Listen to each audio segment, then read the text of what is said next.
கர்த்தருடைய பரிசுத்த நாமத்துக்கு ஸ்தோத்திரம். மைட்டி ஜீசஸ் மைட்டி லார்ட் நிகழ்ச்சியை ஆவியானவரே என்னை மறுத்து பேசும்படி ஜெபிக்கிறோம், துதிக்கிறோம். நிகழ்ச்சிக்கு தலைப்பு நிகழ்காரிகளையும் வருங்காரியும் அறிவிக்கட்டும். ஏசியா 44:7 நிகழ்காரிகளையும் வருங்காரிகளையும் அறிவிக்கட்டும். ஆண்டோட வார்த்தை நம்முடைய தேவன் நிகழ்காரிகளையும் வருங்காரிகளையும் அல்லேலூயா அல்லேலூயா அந்த நிகழ்காரிகளையும் அறிவிக்கக்கூடியவர் என்று வைத்து சொல்கிறது. நம்முடைய வாழ்க்கையில் கடந்த காலங்களையும் இதுக்கு நடந்த அறிவிக்கிறவர், வரப்போகிற காலம் அதான் நிகழ்காரிகளும் அறிக்கிறது. அப்போ நாம் ஏசப்பட போய் கடந்த காலங்களை கேட்டாலும் அதுக்கு அவர் பலி தருவார். நடக்க போகிற காரியங்களை கேட்டாலும் பலி தருவார். உலகத்தை அப்படி ஒரு தெய்வம் யாரும் கிடையாது. இயேசு ஒருவர் தான் இதுவரை நடந்த காரியங்களையும் ஆவியான வெளிப்படுத்தி பேசுவார், நடக்க போகிற காரியங்களையும் வெளிப்படுத்தி பேசுவார். இதான் ஏசியா 44:7 நிகழ்காரியங்களையும் வருங்காரியங்களையும் அல்லேலூயா அல்லேலூயா அல்லேலூயா நிகழ்காரியங்கள் இதுவரை நடந்த காரியங்களையும் வெளிப்படுத்தி பேசுவார், நடக்க போகிற காரியத்தையும் வெளிப்படுத்தி பேசுவார். நிகழ்காரியம் அப்போ யார் செய்வார்? ஏசு அப்பா தான் முடியும், யார ஒருவராலும் முடியாது என்பதை அதான் ஏசியா சொல்லி பேசியிருக்கிறார். ஏசியா 44 நிகழ்காரியங்களையும் தங்களுக்கு அறிவிக்கட்டும். அப்போ நிகழ்காரியங்களையும் ஒரே ஒரு தெய்வன் ஆண்டவராக இயேசு கிறிஸ்து என்பதை தெளிவாக அறிந்து கொள்ள வேண்டும். அதை அப்போ நாம் நிகழ்காரியத்தை யார்கிட்ட கேட்கணும்? ஏசப்பாட்ட கேட்கணும். வருங்காரியங்களை யார்கிட்ட கேட்கணும்? ஏசப்பாட்ட கேட்கணும். அப்போ உங்களுக்கு தகுந்த ஒரு பதில் கிடைக்கும். யார்கிட்ட பேசுனா கிடைக்குமா? கிடைக்காது. உலக அந்நிய ஆவியை கேட்குறாங்க. அந்நிய ஆவி எதுக்கு பதில் சொல்லுமா? சொல்லாது. இன்னும் அறியாமல் உலக மக்கள் அந்நிய ஆவியை கேட்குறாங்க, அது பதில் சொல்வார். வேற சொல்கிறது ஏசியா 44:7 நிகழ்காரிகளையும் வருங்காரிகளையும் அறிவிக்கட்டும். இந்த வசனத்தை கொண்டு இதுவரை உங்களுக்கு நடந்த காரியங்களையும் அவர் அறிவிப்பார், நடக்க போகிற காரியங்களையும் அறிவிப்பார். அவர் நிகழ்காரியம் அறிவிக்க யாரு? கல்வாரி சிலுவிலே நாங்கள் மறித்து வந்து இயேசு ஒரு தான் அறிவிக்க முடிய தவிர வேற ஒருவராலும் அறிவிக்க முடியாது. அந்த கட்டாவது இங்கே பார்க்கும்போது ஆதியாகமம் 41வது அதிகாரத்திலே 15வது வசனம் சொல்கிறது, பார்வோன் யோசேப்பை நோக்கி ஒரு சொப்பனத்தை கண்டேன், அது அர்த்தத்தை சொல்ல ஒருவரும் இல்லை.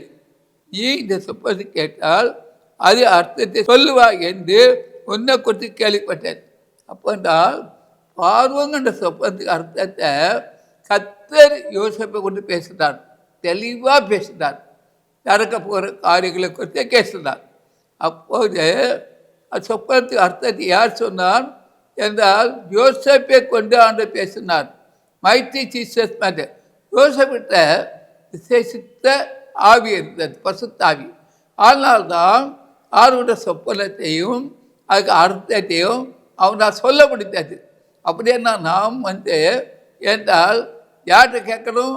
நிகழ்காரிகள் வருகாலோ கல்வாரி சிலுவிலே மறித்து வந்து ஏசப்பட கேட்கணும். என்றால் பார்வன் கண்ட சொப்பனத்தை பார்வன் யோசேப்பை நோக்கி நான் சொப்பனை கண்டேன், அதன் அர்த்தத்தை சொல்ல ஒருவரும் இல்லை. நீ ஒரு சொப்பனத்தை கேட்டால் அது அர்த்தத்தை சொல்லுவாய் என்று உன்னை குறித்து கேள்விப்பட்டேன் என்றால் யோசேப்பு கேள்விப்பட்டு பார்வன் தான். பார்வன் கண்ட சொப்பனத்துக்கு அர்த்தத்தை தெளிவாய் ஆண்டவர் யோசேப்பை கொண்டு இடைப்பட்டார். அதே போல் நமக்கு ஒரு சொப்பனத்தை கண்டால் யார் சொல்ல முடியும், பதில் சொல்ல முடியும் என்று சொன்னால் தேவ ஆவியை பெற்றவங்க தான் இதை சொல்ல முடியும். எல்லாரும் சொல்ல முடியுமா? சரியா? அந்நிய ஆவியை கேட்காதுங்க. அந்நிய ஆவிக்கு பதில் சொல்லாது, சொல்ல குறை இல்லை.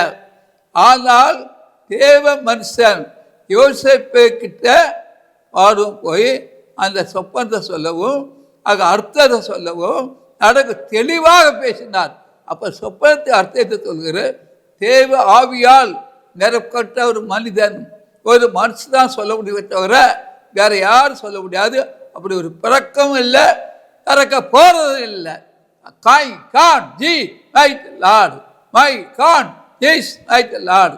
அந்த தேவன் தான் இயேசு பார்வனுடைய சொப்பனத்தை ஏசியா தெளிவாக சொன்னார். நீங்கள் ஒரு சொப்பனத்தை கண்டு அனைவரும் கலங்குறாங்க, திகைக்கிறாங்க. ஏன் திகைக்கிறாங்க? ஒரு மரணத்தை கொடுத்து ஒரு சொப்பனத்தை கொடுத்தா கலங்குறோம், திகைக்கிறோம். ஏன் கலங்கணும், ஏன் திகைக்கிறோம் என்றால் பார்வனுடைய சொப்பனத்தை யாரும் அங்கே பரிசுல ஆளே இல்லையே. ஆனால் பார்வோன் யோசேப்பை நோக்கி ஒரு சொப்பனத்தை கண்டேன், அது அர்த்தத்தை சொல்ல ஒருவரும் இல்லை. நீ ஒரு சொப்பனத்தை கேட்டால் அதுக்கு அர்த்தத்தை சொல்லுவாய் என்று இன்னும் கேள்விப்பட்டோம். அப்போ யோசேப்பிட்ட பார்வை வரும்போது தெளிவான அர்த்தத்தை, அது நடக்கப்படுற அர்த்தத்தை ஆவியார் சொன்னார். அப்போ அவன் அந்நிய ஆவியை தேடி போகல, தேவனுடைய மனுஷனை, தேவனுடைய அந்த அர்த்தம் தேடி வரும்போது ஆளுடைய சொப்பனத்தையும் சொப்பனத்துக்கு அர்த்தத்தை ஆளுநர் சொன்னார். நான் வீட்டில் ஒரு கஷ்டம் ஒரு வெளிப்பாடு வருது. அப்போ யார்கிட்ட போனோம், யார்கிட்ட போனோம் என்றால் தீர்க்கதரிசிட்ட போனோம். தீர்க்கதரிசிட்ட போனால் அந்த தீர்க்கதரிசி கொண்டு பேசுவார். அது ஒரு மரணமாக இருக்கலாம், ஒரு விபத்தாக இருக்கலாம், வியாதியாக இருக்கலாம், இல்லை திருமணமாக இருக்கலாம், இல்லை குழந்தை பிறக்கிறதா இருக்கலாம், படிப்பாக இருக்கலாம். ஏசுகிட்ட போய் கேட்கணும். கலந்த ஆட்களே ஒரு ஐயா யாரை தெபத்துக்கு வந்தார். அவர் இந்த மாடப்பாக்கத்தில் இருக்கிறார்.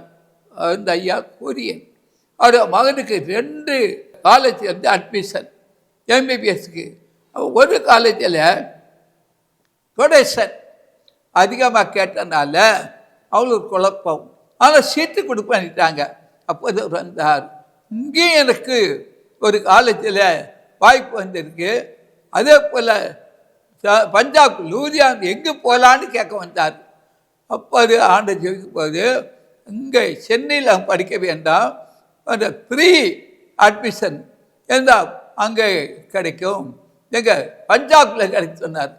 ஆண்டோடைய வார்த்தையை எடுத்துகிட்டு அந்த ஐயாவும் மகனும் அங்கே போனாங்க. போகும்போது அங்கே என்ன தெரியுமா, அந்த வெயிட்டிங் லிஸ்ட்டு 1 இருக்குது. Waiting list 1. அது அந்த நபர் வரையிலன்னா தான் எனக்கு அட்மிஷன் கிடைக்கும். ஆனஸ்போ சொல்லி சொன்னா மை காட் ப்ளீஸ் ரைட்டால் போன போது அங்கே என்ன நடந்து தெரியுமா, அந்த மகனுக்கு அந்த அட்மிஷன் வரல. அதனால ஆண்டோட வார்த்தை கேட்டு போனால அட்மிஷன் அடித்து எம்பிபிஎஸ் முடித்து எம்டி முடித்து ஒரு பிரசத்தி கட்ட ஆஸ்பத்திரியில் மருத்துவர் வேலை செய்கிறார். அவர் தேவ மனுஷனை தேடி வரும் பொழுது தேவ ஆவியானவர்களை பேசுகிறார். அதான் என்ன செய்யணும், நிகழ்காரியங்களையும் அறிவிக்க யார் என்றால் அந்நிய ஆவி அறிவிக்காது, பரிசுத்தாவியார் தான் அறிவிக்கார். My God the my Lord வசனத்தை பார்க்கும்போது ஏசியா 45:11 இஸ்ரவேலின் பரிசுத்தரும் அவனை உருவாக்குனவரும் ஆகிய கர்த்தர் சொல்கிறாவது, வரும் காரியங்களை கேளுங்கள், என் பிள்ளைகளை குறித்தும் கரங்களை குறித்து எனக்கு கற்றுகள் என்றால் ஆண்டு வார்த்தை ஏசியாக்தியோடு உரைத்த வார்த்தை. இஸ்ரவேலின் பரிசுத்தரும் அவனை உருவாக்குனவரும் ஆகிய கர்த்தர் சொல்கிறாது, அருங்காரியங்களை கேளுங்கள், என் பிள்ளைகளை குறித்தும் கரங்களை குறித்து கற்று. அப்போ ஆண்டு வார்த்தை பரிசுத்தரும் உருவாக்க கர்த்தர் சொல்கிறாது, வரும் காரியங்கள் என்று கேளுங்கள், என் பிள்ளைகளை குறித்தும் எதுக்காது. பிள்ளையை குறித்து யார்கிட்ட கேட்கணும், ஏசாப்பட்ட கேட்கணும். இவன் என்ன படிக்க சித்தம் கொண்டிருக்குன்னு கேட்டால் பள்ளி வரும். எந்த இடத்துல திருமணம் செய்யணும்னு கேட்டால் அது பள்ளி வரும். அது எந்த இடத்துல அது அதே போல் என்ன வேலை செய்யணும் பதில் வரும், என்ன தொழில் செய்யணும் பதில் வரும் என்று அதான் அவர் சொல்கிறார்.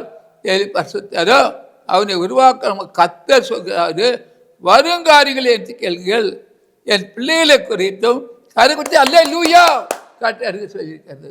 அருமையான அப்போ என்ன செய்கிறாங்க, இங்கே பார்க்கும்போது நியாயாதிபதிகள் புஸ்தகத்திலே ஆண்டவருடைய வார்த்தை சொல்லப்பட்டிருக்கிறது. நியாயாதிபதி 13ஆம் அதிகாரம் 12, 13, 14. அப்போ மனோவா சொன்ன காரியம் நிறைவேறும் போது இந்த பிள்ளையை எப்படி வளர்க்க வேண்டும், அதை எப்படி நடத்த வேண்டும் என்று கேட்டான். கர்த்தருடைய தூதனானவர் மனோவை நோக்கி, நான் திரியோடு சொன்ன யாவத்திற்கும் அவள் எச்சரிக்கையாக இருந்து திராட்சை செடியிலே உண்டாகிற ஒன்றும் சாப்பிடாமலும் திராட்சை ரசம் மதுபானம் குடியாமலும் தீட்டுள்ளது என்றும் ருசியாமலும் நான் அவளுக்கு கட்டளிட்டதெல்லாம் கை கொள்ள கடவுள் என்றான். யாரு? ஆண்டவர் பேசுகிறார். வரும் காரியங்களை எங்களுக்கு பிள்ளை எப்படி வளர்க்க வேண்டும், வளர்க்க வேண்டும். இன்னைக்கு அநேக பிள்ளை வளர்க்கிறது, அது ஆண் குழந்தையோ பெண் குழந்தையோ எப்படி வளர்க்க வேண்டும், எப்படி படிக்க வேண்டும், எப்படி தெருவு நடத்த வேண்டும், எப்படி யாரும் வேத வசனம் இருக்கு. ஆண்டவர வார்த்தை என்றால் நியாயாதிபதி 13ஆவது அதிகாரம் 12, 13, 14 வசனத்தில் மனோவா நீ சொன்ன காரியம் தூதனை கொண்டு பேசுகிறார். அது அப்பொழுது மனோவா நீ சொன்ன காரியம் நிறைவேறு, அந்த பிள்ளை எப்படி வளர்க்க வேண்டும், அதை எப்படி நடத்த வேண்டும் என்று கேட்டான். கர்த்தருடைய தூதனானவர் மனோவை நோக்கி, நான் சிறியோடு சொன்ன யாவத்திற்கும் அவள் எச்சரிக்கையாக இருந்து திராட்சை செடியிலே உண்டாகிறது ஒன்று சாப்பிடாமலும் திராட்சை மதுபானம் குடியாமலும் தீட்டானது ஒன்றும் ருசியாமலும் நான் அவளுக்கு கட்டளிட்டதெல்லாம் கை கொட கடவுள். அப்படி நீ செய்யும் போது அந்த குழந்தை இல்லை என்றுமே ஆசீர்வாதமாக இருக்கும். தேவன் மன தூதரை கொண்டு பேசுகிறார். மை கார் அந்த தேவன் இன்றும் உயிரோடு இருக்கிறார். இதோ உலகத்தின் முடிவெடுத்தும் சகல நாட்களிலும் உங்களோடு இருக்கிறார். கேட்டான். அருமையான தேவச்சனமே, இன்று நீங்கள் இந்த நிகழ்ச்சி பார்க்கீங்க, 7 கண்டத்தில் பார்க்குறீங்க. நல்லது. மை கான் தி மை லார்ட். ஓ ரபா கரபா சங்கரபா ரி கரபா நீ கரபா நீ கரபசியா. அதே போல ஆண்டவரே தரோம். யார்கிட்ட கேட்டோம்? தூதன்கிட்ட. அவன் சொன்ன பிரகாரம் கேட்டு அப்படி வளர்க்கணும். நான் சிறியோட சொன்னேன்ல, மனைவிட்ட சொன்ன பிரகாரம் நடக்கணும். நடக்கும்போது அந்த குழந்தை என்றோ மை ஜீ மை லார்ட் ஓ நீ கரபா சங்கரபாரி கரபசியா. Mighty Jesus mighty Lord. ஆண்டவரே தரோம். மத்தேயு 5:35. என் வாயை உங்களால் திறப்பேன், உலக தோற்றம் முதல் வரை பொருளான்களை வெளிப்படுத்துவேன் என்று தீர்க்கதரிசியினால் உரைக்கப்பட்டு மத்தேயு 5:35 என்று சொல்கிறது. என் வாயை உங்களால் திறப்பேன், உலக தோற்றம் முதல் அரை பொருளா வெளிப்படுத்துவேன் என்று தீர்க்கதரிசி உரைக்கப்பட்டு அழந்தது. அப்போ வாயை திறப்பேன், உலக தோற்றம் முதல் அரை பொருளா வெளிப்படுத்துவேன் என்று வருகிறது. கடந்த சட்டமன்ற தேர்தலில் 7 மாதமாக ஆண்டு பேசிக்கிட்டு இருந்தார். யாரும் நான் ஒரு அரசியல்வாதி கிடையாது, கட்சிக்காரன் கிடையாது, அதை தெரிஞ்சுக்கிட்டு ஒரு சுவிசேஷகன். 7 மாதமாக ஆண்டுங்க ஒரு ஜெபம், இந்த ஜெபத்தில் பேசினார்.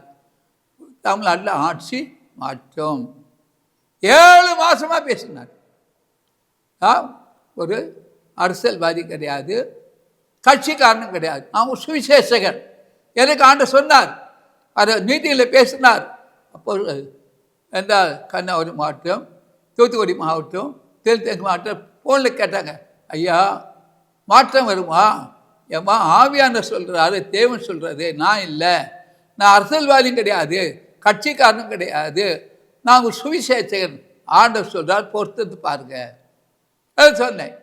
ஏன் சொல்கிறேன்னு சொன்னால் ஆண்டவர் சொல்கிறார். அப்படியென்னால் இங்கே பார்க்கும்போது அருமையான 1 சாமுவேல் 9ஆவது அதிகாரம் 20ஆவது வசனம். 3 நாளைக்கு முன்னே காணாது போன கழுதைகளை பற்றி கவலைப்பட வேண்டாம், அவைகள் ஆகப்பட்டது.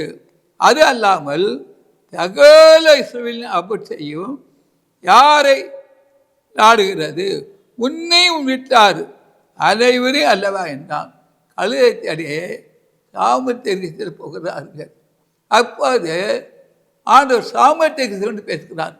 அப்போ காணாமல் போன நகை காணாமல் போச்சு, எந்த பொன் காணாமல் போச்சு, வெள்ளி காணாமல் போச்சு, டாக்குமெண்ட்ஸ் காணாமல் போச்சு, குழந்தை காணாமல் போச்சு, மகள் காணாமல் போச்சு, கணவர் காணாமல், மனைவி காணாமல் பண்ணது, அதில் தொழில் காணாமல் போச்சு, இருக்க இடம் காணாமல் போயிட்டேன்னா எங்கே போனால்? சாமர்த்தியத்துக்கு கழுகு காணாமல் போனால் ஏட்ட போனால் சாமர்த்தியத்தை போனான். அப்போ தாங்க அங்கே ஆண்டவர் பேசுகிறார், சாமர்த்தியத்தை கொண்டே பேசுகிறார். அவங்க அநேக பேர் வருவாங்க. என் மகனை காணலை, மகளை காணலை, கணவரை காணலை, மனைவியை காணலை என்றால் சிலவங்க என் நிலத்தையே காணலை, இருக்க இடம் தெரியல, நான் வைத்திய பொருளை காணலை. அப்போ ஆண்டவர் பேசுவார், இந்த பொருள் அறையில் இருக்குது, இந்த பொருள் வீட்டில் இந்த இடத்துல இருக்குது, நீ ஜெபம் பண்ணு, அது கிடைக்கும் பாரு. இல்லை கிடைக்கலன்னா அது எடுத்துகிட்டு போயிட்டாங்க, கிடைக்காது சொல்லுவார். ஆனால் இப்போ இல்லை, ஆப்போடமாக இந்த ஊழியத்தில் எல்லா மறை பொருள்களையும் அவர் வெளிப்படுத்தி பேசுகிறார். காணா போல கிடைக்கல. யார்கிட்ட போனோம்? சாமர்த்தியத்துக்கு போகும்போது ஆண்டவர் சொன்னார், கழுதை கிடைக்கின்றார். அதே போல் கழுதை கிடைத்தது. இல்லை ஒரு பொருள் காணலை ஏந்தால், இல்லை கணவரை காணலை, மனைவி காணலை, மகனை காணலை, மகளை காணலை, உங்கள் இடத்த காணலை, வீட்டை காணலாம். நீங்கள் அங்கங்கே நிலைமை வாங்கினையா பல ஆண்டாச்சு, எங்கே இருக்கிறது தெரியலம்மா. அப்போ ஆவியார் பேசுவார். பேசும்போது நல்லா இருக்கா இல்லையா, யார் வேறு யார் வித்துட்டாங்களா ஆண்டவர் சொல்லுவார்.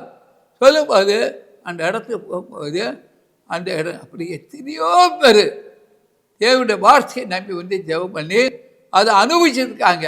7 கண்ணு பெற்றிருக்காங்க. அருமையான தேவச்சனமே மோய் காமா சீப்பா சாமானா ரீ காபா சாம்பாரா பச்சியா. அந்த தேவன் தான் செய்ய போகும்போது ஆண்டவர் சொன்னார். என்ன சொன்னார் தெரியுமா? கழுதை 3 நாள் கிடைக்கும். அதே போல் அந்த கழுதை கிடைச்சது. யார்? சாமர்த்தியத்துக்கு. அந்நியாயத்தை போனால் கிடைக்குமா? ஏதோ கிடைக்குமா? உலகத்தை மன்னிட்டு போனால் கிடைக்குமா? கிடைக்காது.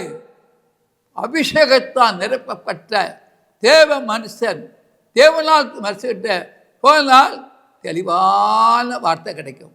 தெளிவான வார்த்தை, திட்டமான வார்த்தை. நீ அந்த பொருள் இந்த அறையில் இருக்குது, அவன் மகன் இந்த ஊரில் இருக்கிறான், அவதான் ஒரு ஐயா இங்கே தரோம் என்றால் தன் மகனை காணலேருந்து அந்த அருமையான காண வந்தார். எத்தனை பல வருஷம் காணல. திரை பரமதன் வந்தார். அவர் அப்புறம் தர காணலையா. என் பையனை போய் எல்லா ஊர்லையும் கட்டு கேட்டேன், அவன் இறந்து போயிட்டான், அவன் எலும்பை கூட பார்க்க முடியாதே சொன்னாங்கன்னாரு. ஒவ்வொரு தடையும் ஒரு மாதத்துக்கு ஒருவா வருவார், அழுதுகிட்டு வருவார். அப்போ சொன்னார், அவன் உயிரோடு இருக்கிறான், நிச்சயமாக வருவான் என்று வாக்கு கொடுத்தார். அதை அவர் விசுவாசித்தார். அப்புறம் விசுவாசித்தான், விசுவாசித்தார். அதே போல தெரியுது அந்த பையன் மோசஸ் ஒரு நாள் 15 வருஷம் இருக்கு ஒரு வீட்டில் வந்து நிற்கிறான். ஏண்டா குறிப்பிட்ட 6-7 வயசு போதுவன் வந்து நிற்கிறான். அவருக்கு ஆச்சரியம், ஆர்ப்பதம். தேவன் சொன்னதை நிறைவேற்றார்.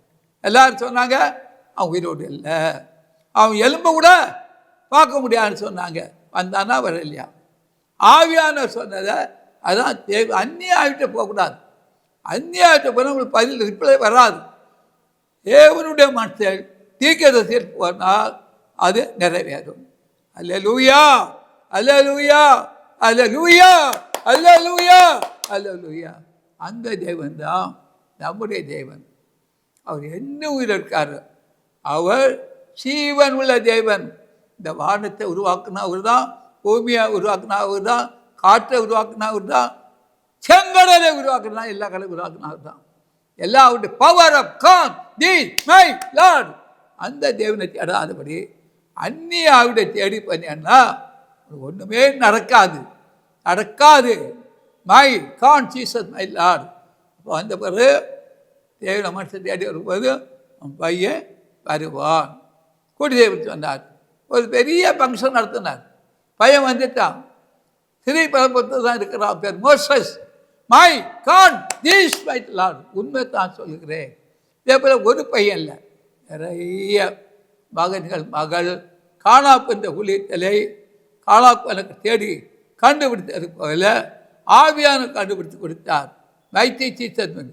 அதே போல் அரிமான தேவத்தனமே 7 கண்டத்தை பார்க்குறீங்க. இன்னும் ஒரு வருஷத்துக்கு நாங்கள் மத்தியிலே போகிறேன். அருமையான தேவத்தனமே மைத்தி சீசன். இங்கே பார்க்கும்போது ஆதி ஆகமத்தில் ஆக்கிறோம். ஆதி ஆகும் 18 பார்க்கும்போது இங்கே ஆண்டவரை வார்த்தை ஆதியாம் 18 ஆண்டவருடைய வார்த்தை சொல்லப்பட்டிருக்கிறது. நான் செய்ய போகிறதை ஆபிரகாம் மறைப்பனோ. அது ஆண்டவர் சொன்னார் இந்த ஊழியத்தை குறித்து.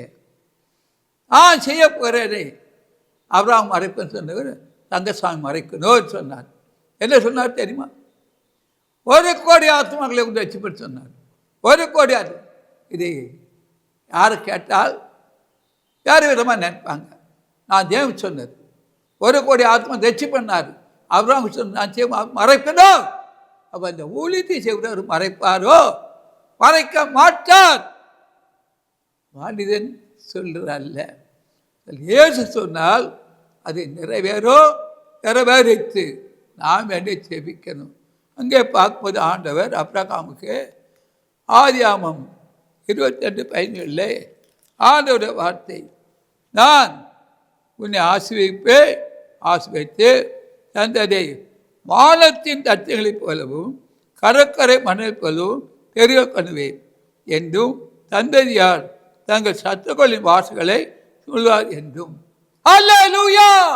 These my Lord. நான் உன் ஆசீர்வதித்து தந்ததை வானத்தின் நட்சங்களைப் போலவும் கடற்கரை மணல் பெருக பண்ணுவேன் என்றும் உன் சந்ததியார் சத்துக்களில் தோழ்ந்து கொள்ள. இந்த வாக்குத்தத்தத்தை ஆபிரகாம் உறுதிப்படுத்தினார். உங்களுக்கு எல்லாத்துக்கும் தெரியும். அருமையான தேவச்சனமே, அந்த வாக்குத்தத்தத்தை கர்த்தர் மாறாதவர். மை தான் சொன்னதை உறுதிப்படுத்தினாரா இல்லையா? அப்போ உங்களுக்கு கொடுத்த வாக்குத்தத்தம் உறுதிப்படுத்தப்படுமா உறுதிப்படுத்தப்படாதான்? நிச்சயமாக உறுதிப்படுத்தப்படும். வாக்குத்தத்தம் செய்த கர்த்தர் வாக்குவரும். மனிதன் எத்தனையோ வார்த்தைகள் சொல்லலாம், உலகத்தில் உள்ள சொல்லலாம், அரசியல்வாதிகள் சொல்லலாம். ஆனால் அது ஒன்று நடக்காது, நிறைவேறாது.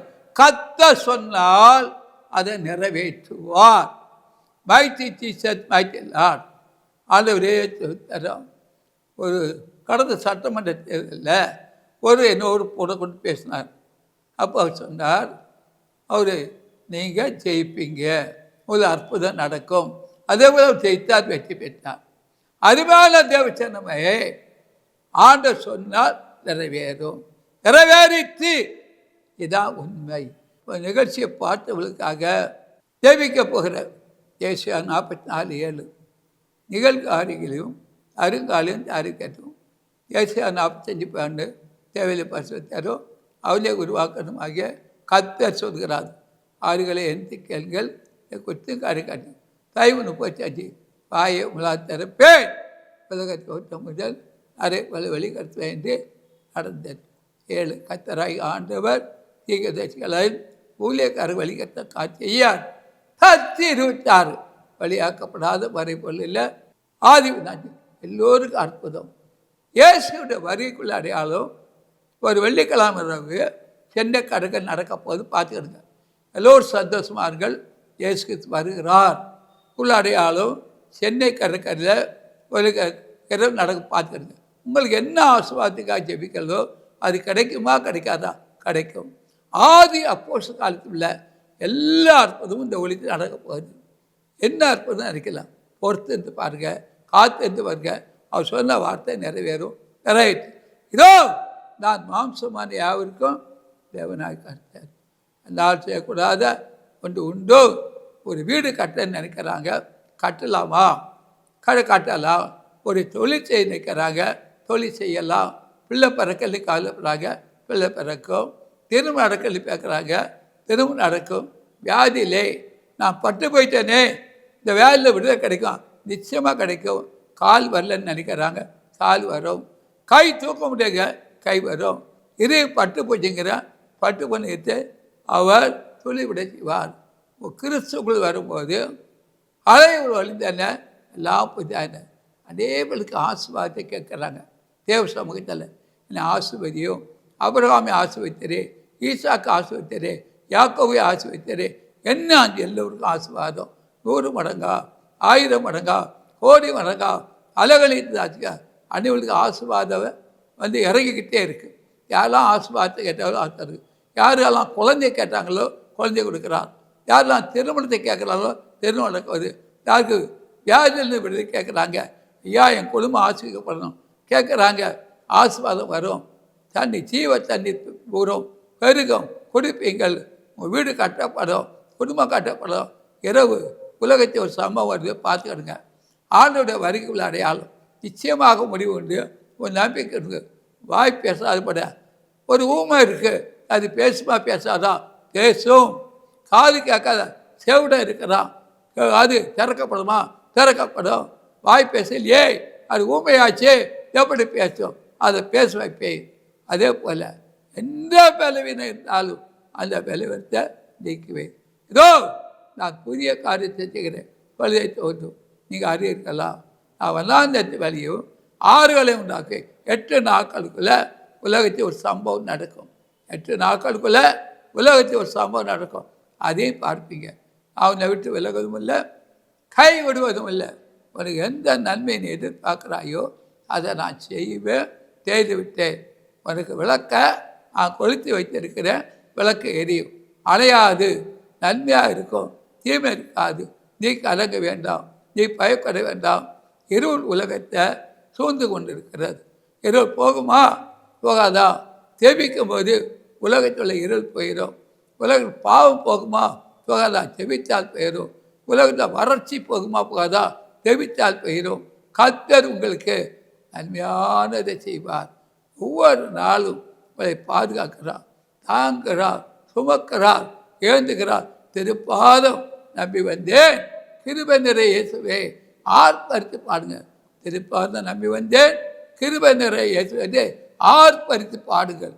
அவர் அல்பாவும் உமேகாவும் ஆதியும் அந்தமாக இருக்கிறார். கர்த்தர் உங்களை ஆசீர்வதிப்பார்.